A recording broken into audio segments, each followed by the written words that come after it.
My hands keep fidgeting with the little trinket from beneath the table. 3 little balls attached to an irregular, flat little shape. Loose enough so that you can roll and twirl the spheres around, but not enough to remove them. The tiny object had no proper function whatsoever, other than keeping my hands busy. And in turn, it kept me calmer. Or at least I convinced myself it did. The Reverend places a tray with cookies and juice down and takes a seat across from me, the dark table standing between us, the smallest of barriers. My eyes keep flickering around and catching little details of the room. I gulp. "So," he says, flashing me a small smile, "what has been troubling you?" "Something is going around wearing my sister's skin. My sister Melody and I have always been very close. Despite the fact we weren't twins, by some trick of genetics, we still look uncannily alike. Up to the point where if we wore similar clothes, people would mistake us for one another. We like the same kind of music, the same foods, the same games.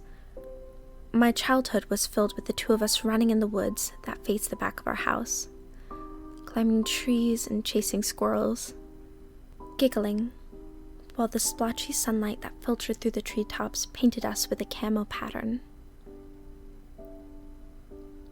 That changed around the time I was 13. During one of our outings, Melody fell off a tree. The branch she had been hanging on from broke, and she slid to the ground, and then beyond it, when the soil gave in, and she sunk into some large pothole that had been obscured by the tree roots. She screamed as she fell, her voice panicked and strange coming from that natural air pocket. And I screamed back as I flattened myself against the earth trying to get her back. I reached out, lying belly down and stretching my arms into the hole as far as I could reach. I could touch her with my fingertips, but not enough to get a grip on her and pull her out. I didn't really get to talk of it since then. I tried to, just once. My mother shushed me and said that it was fine. The scary part had ended, and what mattered was that we were both home and fine. And just let it go. When I told her that Melody wasn't fine, she backhanded me. "Don't talk back to me," she said, "and apologize to your sister." I didn't mention it again. My sister changed since then. She liked things she used to hate. She hummed songs with strange words and claimed they were her old favorites. And the biggest change of all, she hated meal times. Food was bland to her, and she hated it. Any food of any kind at all. Our parents said it was normal. She didn't want to get fat, puberty, and all that. That little age gap between us was finally showing its mark, and it was normal that Melody started having different interests and spending time with other people, while I stayed home with my trinkets and books. When she started setting her eyes on some edgy peeps around, it was normal. When she started coming home late, long after the sun went down and the streets were dark, it was normal. And when those people hadn't ever come back to their homes the following morning, well, it was a tragedy. But that's all. There are evil people in the world, and those things happen when you live in a town such as ours. It was nothing to do with Melody. Our parents were just happy she came home.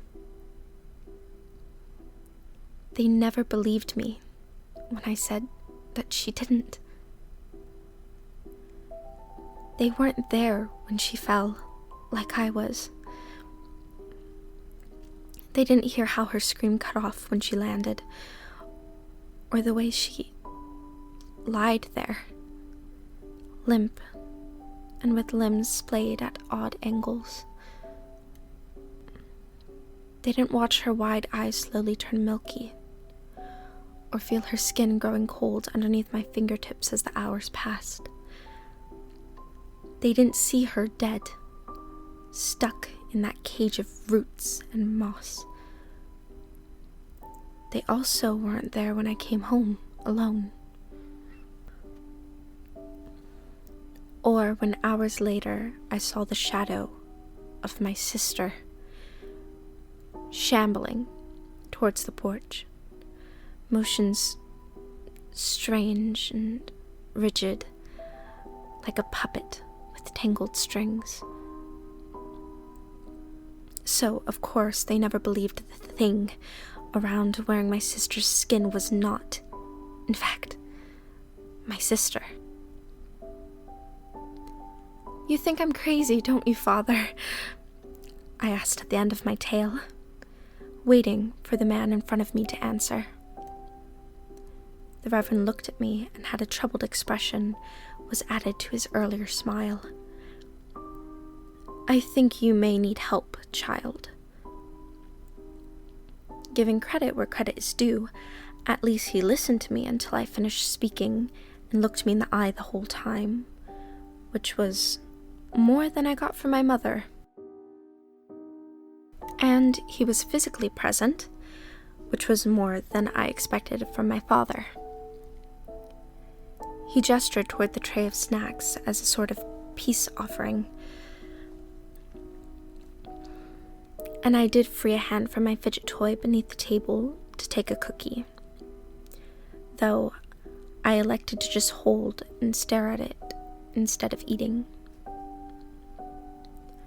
I'm not sure the kind of help I offer here is the right fit for you.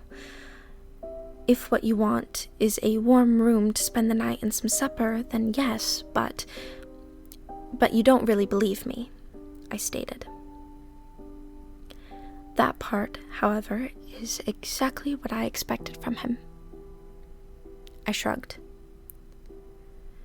Poor little thing, so young and delusional. That's what you're thinking. Even if I told anyone else, they wouldn't believe me. I sigh. Just like the little boy who escaped your basement. Who would believe him? The Reverend stiffened on his seat. I eyed the door behind him, the one that led to the nave of the chapel, and that we had used to reach this room, so that we could talk with more privacy. It was locked. But it didn't really matter. Well, I did. I say, standing from my chair at the same time as him. And Melody did too.